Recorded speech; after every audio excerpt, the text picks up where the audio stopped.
Assalamualaikum warahmatullahi wabarakatuh. Alhamdulillahirabbil alamin. Wassalatu wassalamu ala asyrafil anbiya'i wal mursalin Sayyidina wa maulana Muhammadin amma ba'du. Apa kabarnya nih anak-anak? Sehat ya? Bagaimana puasanya? Lancar? Alhamdulillahirabbil alamin. Semoga kita semua diberikan oleh Allah kesehatan, kemudian kita diberikan rezeki dan umur panjang hingga Ramadan di tahun-tahun selanjutnya. Amin ya robbal alamin. Salawat serta salam harus selalu kita lantunkan kepada junjungan kita, Nabi besar Muhammad Sallallahu Alaihi Wasallam. Karena kita harus sebanyak-banyak mungkin memanjatkan salawat kepada beliau agar kita dapat syafaatnya di hari akhir kelak. Amin ya robbal alamin. Hari ini Ustazah Devi akan menyampaikan kultum tentang ketekunan Imam Syafi'i dalam mencari ilmu. Tapi sebelum itu kita kenali dulu siapakah itu Bapak Imam Syafi'i. Adalah salah satu dari 4 imam besar mazhab. Beliau lahir pada tahun 150 Hijriah 767 Masehi di Gaza, Palestina. Itu adalah tahun yang sama di mana Imam besar Abu Hanifah meninggal. Beliau kehilangan ayah saat masih bayi dan dibesarkan oleh ibunya dalam keadaan yang sangat kekurangan. Beliau berumur 2 tahun dikala ibunya hijrah ke Mekah. Oleh karena itu, beliau menghabiskan masa-masa mencari ilmunya di kota Madinah dan juga di kota Mekah. Bapak Imam Syafi'i ini Masya Allah, sudah menjadi penghafal Al-Quran ketika berumur 7 tahun. Walau Bapak Imam Syafi'i ini dalam kondisi yang kekurangan, tapi tidak mematahkan semangat beliau untuk tekun dalam mencari ilmu, membantu temannya yang merasa kesulitan dalam memahami materi. Bahkan saat gurunya menjelaskan, beliau hanya terdiam dan menuliskannya di atas telapak tangannya seperti ini.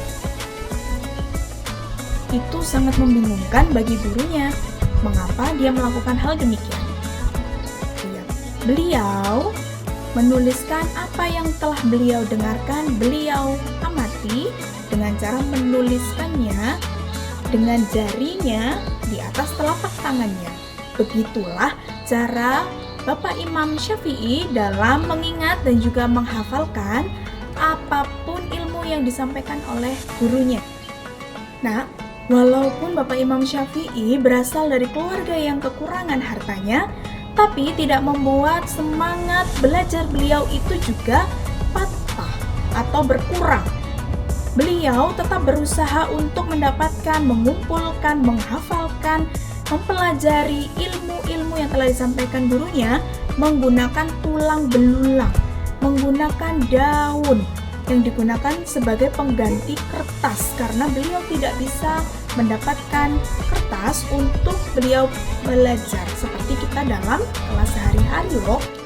Kemampuan luar biasa yang dimiliki oleh Bapak Imam Syafi'i ini lantas membuat beliau itu semakin cerdas, dan bahkan ketika gurunya tidak hadir di dalam kelas, Bapak Imam Syafi'i ini dapat menggantikan guru yang ada di dalam kelas loh.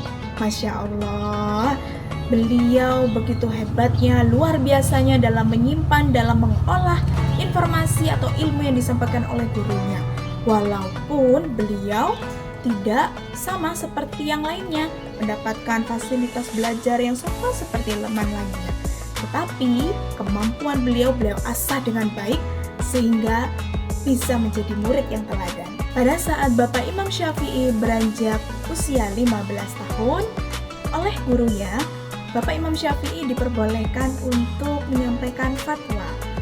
Bapak Imam Syafi'i juga belajarnya itu tidak pada satu tempat saja tapi beliau berpindah-pindah negara, mulai dari negara Mekah, Madinah, Baghdad juga telah dilalui oleh beliau.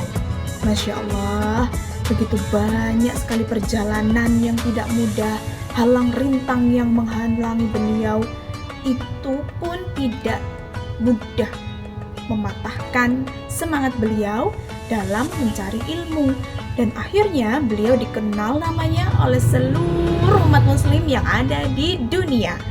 Nah, dari kisah Bapak Imam Syafi'i ini kita bisa mendapatkan banyak sekali pembelajaran. Pertama, tidak ada masalah tanpa solusi. Yang kedua, giat dalam menuntut ilmu. 3, tidak ada kata menyerah saat mencari ilmu.